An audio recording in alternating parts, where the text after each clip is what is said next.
MCDA optimization for river assessment projects. So I don't know if Josh Allen's on the line or not today. But here's a picture of Josh Allen about a lot of years ago, I guess 15 years ago or plus. Um, and in an MCDA, one of the things I'll do when I start this presentation is I'll have people go around and I'll have them put up their hand and say, was this a stream restoration project or not a stream restoration project? Since I can't see any of your hands, um, I'm just going to go through these and I'm going to show you all these pictures. I'm going to tell you that every single one of these are a stream restoration project. So you can see here large rocks that show up. They're very obvious. You can see here a pretty natural looking system that looks like it could be a natural stream system. The only difference is you have blue pin flags on the side, but this was also a stream restoration project. Here's a failed stream restoration project that we did with EBX and Res years ago, trying to fix some things we were looking at, putting cross veins at the point of curvature in a stream, and we had major failures related to cross vein installations at the point curvature and no stabilization of the outside meander veins. Here's another stream restoration project that we did where we're looking at toad habitat, and we're also looking at vernal pools and a number of other things, trying to do a very minor impact to the stream. Here's a stream restoration project where the whole project had evolved and created an OSPO. Here's a J-hook that was supposed to keep the river in place before it evolved. Brandon Ross can stay on the bank where we helped survey, trying to understand what happened. Another stream restoration project, very natural looking thing, a lot of alders growing. You see some large wood in the channel. It's hard for people to look at this and say, hey, that's a stream restoration project, it just looks natural. Here's another stream restoration project 2 years after construction. This was actually a repair project for EBX and Res that was done on one of the previous pictures that I showed with the cross veins and the point of curvature. Here's a stream restoration project that Dave Huntress and I worked on years ago at the Nature Conservancy on the Yampa River. And here's a stream restoration project that's very obviously a stream restoration project because it's a perfect sinusoidal wave. And then here's a stream restoration project on a side channel. The common thing between all these stream restoration, all these pictures, were that they didn't look all the same, but they were all trying to achieve the goals and objectives of the project as they were laid out. And a lot of times we think of a stream restoration project saying, well, everybody has to do stream restoration the same way. If you don't follow natural channel design, probably not correct. But that's not.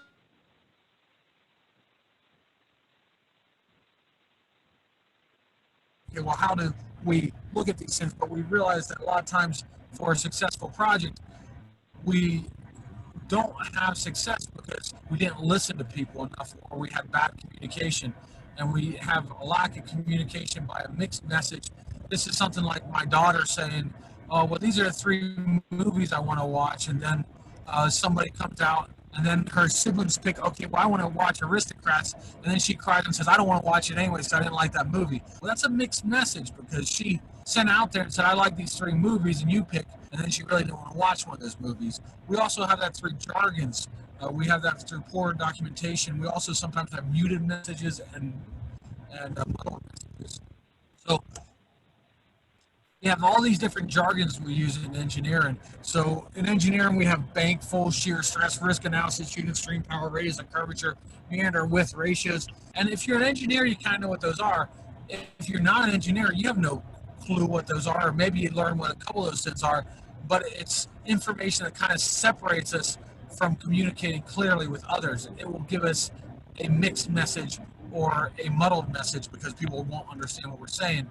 And biologists aren't any better. I mean, they do the same thing. I mean, they have nitrogenous waste and cottonwood recruitment and detritus and invertebrates and trophic levels and drift and all these other things. So biologists say the same thing. So do people of almost every profession. They all have their own jargon. And what they do when communicating is to limit the use of jargon so that we can display our message to somebody else and we can communicate with somebody else and hear the response.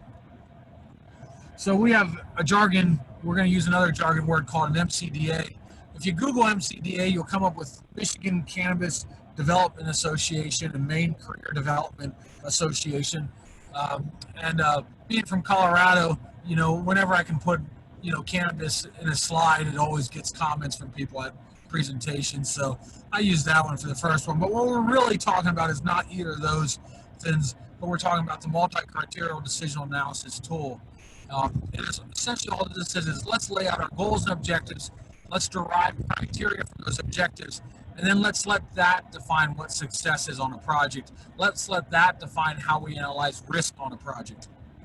So we lay out our goals. Our goals should have objectives associated with each goal. So we shouldn't have goals that are unassociated with objectives or objectives that are not associated with a goal.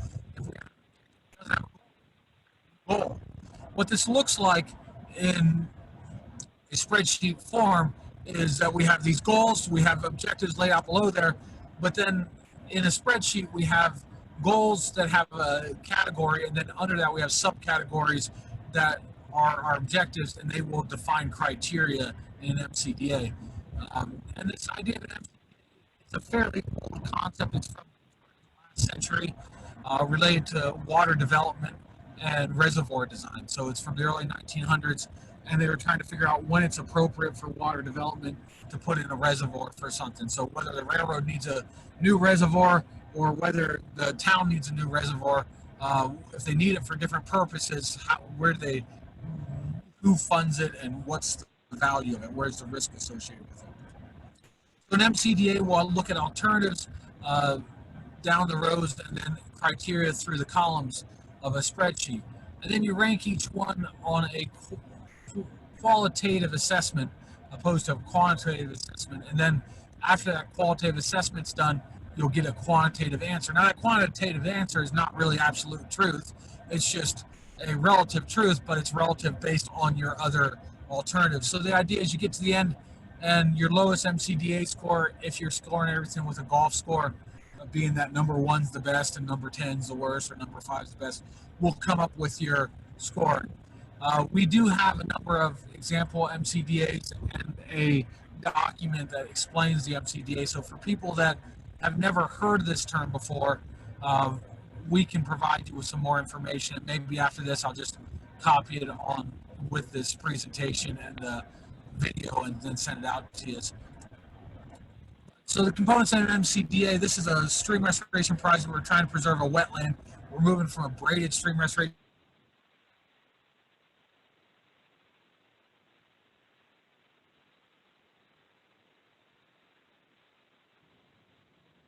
or stabilizing it, or just doing a priority 1 restoration or priority 3 restoration. So cutting a big floodplain at low elevation, raising it up, or building a reservoir or dam.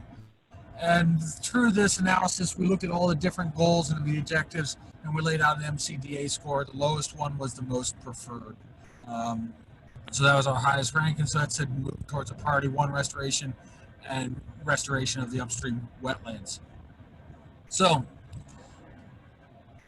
how we tie in risk to that, it's really important for our multi-criterial decisional analysis tools is that we can have a goal that's related to limited risk, and we can say limited overall risk, we can say limited geomorphic risk, we can say limited flood risk, and we can have different criteria related to those risks. But then we can also incorporate this into a maintenance cost or the preliminary cost estimate. If we want to include, if we have a 25-year lifespan, then our preliminary cost estimate should then have a 25-year lifespan related to the maintenance and long-term stewardship of the project. But it's really important that for an MCDA that we separate the risk, if we're using risk as a financial number or a currency based on dollars and cents, we need to separate that from the project-based goals and objective risk. And the reason is that usually money limits us more than a lot of our other goals and objectives. So we may only have so much money, so it really doesn't matter if our preferred alternative is the preferred alternative. If we just don't have enough money for that, then it's not appropriate. And here we talked about risk as being a cost of occurrence times the probability of occurrence, and that's generally accounted for in a currency of dollars and cents. So for that, you would have to have an additional column on your MCDA that looks at the risk over the lifespan of the project. Now, risk can also be incorporated qualitatively into the criteria, but generally we want to keep the quantification of a cost-based risk separate from the qualification of a goals and objectives-based risk. It's all important to define our goals, and as in our projects, we need to make sure that our goals and objectives change and that the risk will change in our MCDA as well. For these MCDAs to look significantly different from the start of the project to the end of the project, they should. We keep on updating that.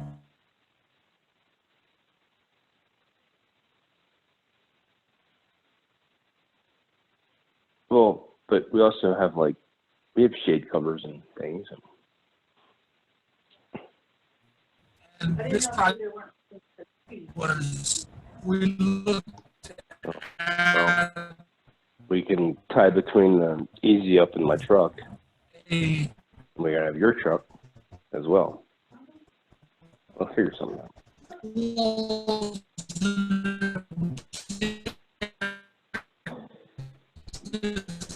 this project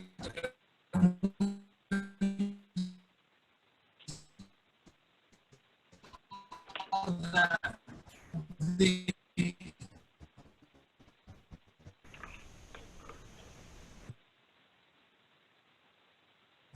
post and our MCDA had the overall cost. We didn't optimize the risk associated with this. At this one, we had a risk of losing the upstream of wetland quality goals. That we ended up having a design that was actually going to drain the upstream wetlands, so it increased our risk and was less favorable. We never incorporated a risk cost to this, but we had risk that was built into the goals and objectives of the project. So that's the real thing I wanted to kind of point out today, is that we want to build risk into your goals. You can have a complete goal that it's a risk-based goal.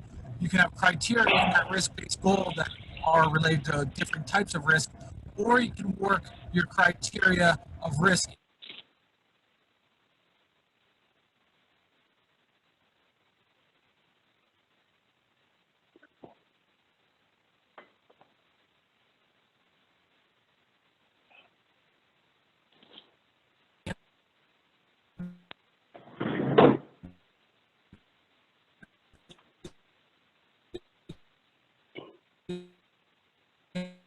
MCDA.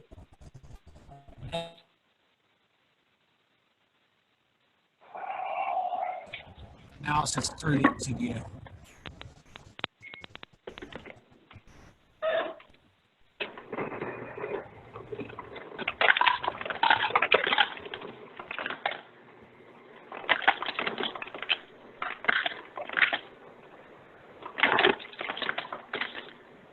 Well,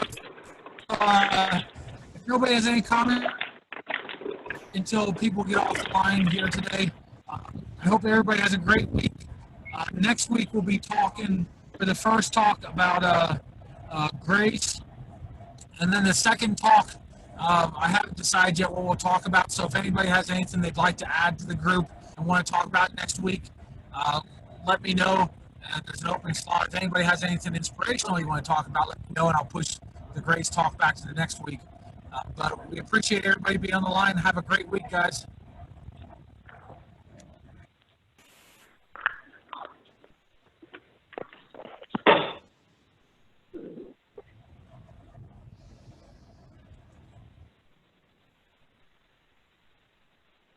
Hello, Dave. Yeah, how you doing? Very good. Are you on your way here? Hey, Luis, would you be able to pick me up at the airport today, or do you want me to take an Uber to the ranch? I took the car to the mechanic just to make sure that everything's okay, just to check it up. And they're changing the brakes. The pads are almost to metal. So I'm gonna pick the car at some point today. Okay, so I'll get an Uber out to the ranch then today. Yeah. What time are you getting? I'm looking at getting there hopefully about 2 o'clock. Okay. I might have the car by then. If I have the car by then, I could just come to pick you up. What's that? If I have the car by then, I could just come to pick you up. So you have a Yeah. try. Yeah, just text me if you can make it. My flight arrives at 11:30, and I figured I'd be at the ranch by about 2 o'clock. So if you get it and can be to the airport by 11:30, let me know. If you can get it and can be to Bonham or somewhere by 11:30, then I'll just get dropped off in Bonham. So just give me a text and let me know about where you're at for today. So. Okay, I will. Hey, gentlemen. Matt? Can y'all hear me? Dave Bidelspach. Luis Palomino. Can y'all Hello. both hear me okay? Good morning, Yes. Luis. Good morning. I'm letting you know, Luis, I'm letting you know, I got up this morning and I had an email from Brandon Hall. Brandon Hall has a family member who is exhibiting symptoms of COVID. There has been no positive diagnosis. All he has said is he or she, we don't know who, is exhibiting symptoms of COVID. This happened over the weekend. This person started to exhibit the symptoms over the weekend. Brandon was in close proximity with this person over this past weekend. He had limited exposure to this person before he came to the ranch. But he did want to make sure everybody knew he was exposed to this person, and technically by the dates and everything, if this person had the virus, Brandon, might have been able to contract it, although he feels it is very unlikely, and possibly have been a person who could have passed it on within a few days or during the time that he was there with us in the ranch motel. So I'm telling you guys this. I mean, this is breaking news. I woke up this morning and saw the email. I'm telling you guys this. I have pushed this up the chain of command at Res, make sure that they are informed and our safety team can be informed. But Luis, you and I both were there in the ranch motel with Brandon most of the week this past week. So I want to make sure you knew so you could self-monitor. Dave, if you're coming down, be aware of that. Take the precautions you need to take, social distancing wise, until we know if anything was brought to the ranch motel. And then I'll keep you guys updated, as things continue to develop. Luis, for whatever reason, I do not have your email address. Can I get it from you again real quick? Okay, it's lmpalomino number 10 at Gmail. Okay. Can LM Palomino and then 10? Yes. At Gmail, you said? Yes. Okay. So again, Brandon felt it was highly unlikely that he was exposed or contracted anything. The individual has not been tested for COVID. Don't know if this is actually COVID that they have come down with, but Brandon, out of an abundance of caution, wanted to make sure everyone was aware of the situation and could self-monitor until they know whether or not it actually is COVID or if Brandon has contracted COVID or anything along those lines. So I wanted to make the two of you aware while I had the opportunity. This is the first opportunity I've had. Okay. And David, you're headed down there? Yeah, Abby's driving me down right now, so to the airport. Okay. Just keep it in your prayers, David. We'll figure it out. Yeah, we will. Abby's actually getting tested for the antibodies today because we think we had it early March. So right after she drops me off, she's going down to the Bush Medical Center and they're going to do the drive-through testing. But I have my mask. I'll just wear it this week. It's not so cool to wear it down at the ranch, but this week I'll just wear it. So no worries. We were all wearing them. Whether we had them over our mouths the whole time was another matter. We did take a meal together Thursday night, and Brandon was part of that at the Ranch Motel. Although we were pretty far away from each other, but still, you know, it is theoretically possible. So let's just watch and see what happens. Yeah, we'll be very see. safe. Okay. Okay. Let me know if you need anything, Dave. Thank you, sir. How long are you going to be down there today through the end of the week or what? No, we'll see what the need is. Thursday or Friday, I'll probably come back.